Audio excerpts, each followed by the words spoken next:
Springtime is here, and that means our menus need a little bit of a spring refresh, right? So I'm starting to let go of the soups and the stews, and I'm making some dishes now that really kind of embody things that are fresh and spring-like and just brighter in general. So today we are going to make my mustard pork and fruit.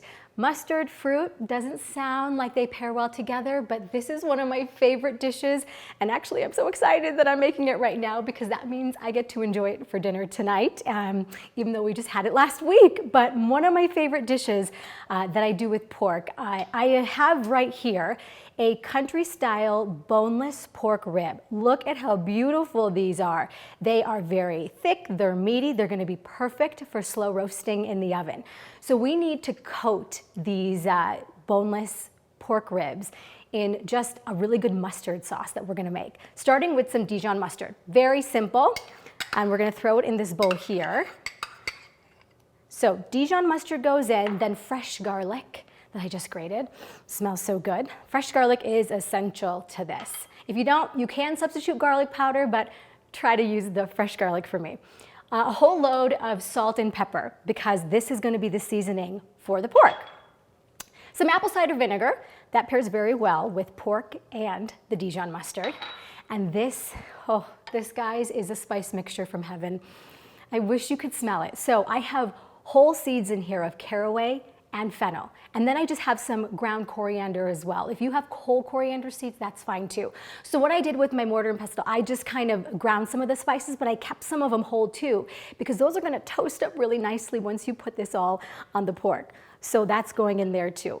All right, now we're making kind of this rub that's going to go over the pork. And believe me when I say that I have used just this mustard mixture on sandwiches before because it's so good. You really just spiced up an already store-bought mustard. So try that next time. Maybe you have a bratwurst or you have a really good ham sandwich. Try using just this mustard mixture, okay? And you're gonna be so surprised. All right, that's it. How simple was that? Now we're gonna spoon a healthy tablespoon over these beautiful pieces of pork. When you find these in the grocery store, sometimes they're gonna be smaller, sometimes they're gonna be really big. I was so excited when I saw the size of these. That just means I get to have more mustard, pork, and fruit. Okay, there we go. Now is the time where I want you to really get in there. And I want you to coat this entire piece of meat, front, back, side, side. And when we bake this, some of it's gonna fall down in the pan, and that's totally okay. You want that to happen because the next step of this is going to soak up all those juices. And that's what makes this dish. All right, so now we have these beautiful pieces of pork all coated. No need to marinate, no need to do anything like that. I know things look like they're getting really messy over here, and they are, but that's okay. You really need to use your hands to get into those crevices of the pork, make sure everything is really well seasoned. So it's definitely worth it to get a little messy in the kitchen today. Okay, these are nicely covered, so I'm gonna wash my hands, and next up we're going to do the foil and the water before we put these in the oven to roast. Okay, I talked about the water, so let's slowly, carefully pour the water into this pan.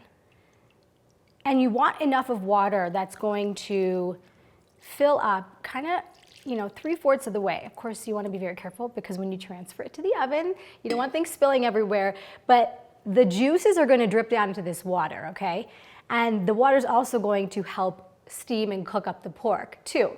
We need big foil here. If you don't have the heavy-duty big foil, you can use a couple pieces too, but here's what I'm gonna do. I'm going to tent the foil over these guys. Okay, so we're forming a cool little tent.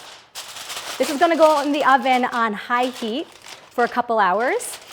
And then after a couple hours, we're gonna take it out and then we're gonna start slow roasting the fruit with the mustard pork.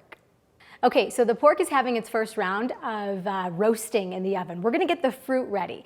Now, in the bowl right here, I have some prunes and dried apricots. So dried fruit, you can toss in some raisins if you'd like to. Those work really well. And in this bowl, I have sliced up some apples, green apples, red apples, and then a little bit of onion too. So we're gonna combine all this together. Now, remember I told you about that water that's gonna be sitting in that pan? A lot of that's gonna dry up along with that pork fat and the drippings that are gonna come off the pork. So what are you gonna do with the fruit? after the pork has been in the oven for about 2 hours roasting, you're gonna bring that pan out of the oven. You're gonna take that rack off the pan and kind of put the pork off to the side for a few minutes. Then you are going to line the pan in that juice and the water I was just talking about. You're gonna put all of this fruit and the onions alongside the edge of that pan. Then you're gonna add a little bit more water to that pan, throw the pork on top, cover everything up again, and roast it again for a few hours. And it is going to come out, and the fruit is going to be caramelized. It's going to be soaking up all the juices of that pork, and you're going to serve it either over rice or you're going to serve it over sauerkraut. This is up to you. Sometimes people love potatoes, but the bite that you're going to get, guys, from the pork and the apples and the apricots and the prunes, it's going to be salty and mustardy. It's going to be sweet with the fruit that's almost going to kind of taste candy-like. And the marriage of all those things together, I promise you, is just to die for. This is such a great spring dish. I mean, I make it all year round, but I love this dish and I love that I finally get to share it with all of you. So I hope you make it. Maybe you can make it with me tonight for dinner, or definitely tomorrow. For this recipe, go to COPork.org and follow us on social media at Colorado Pork Producers Council.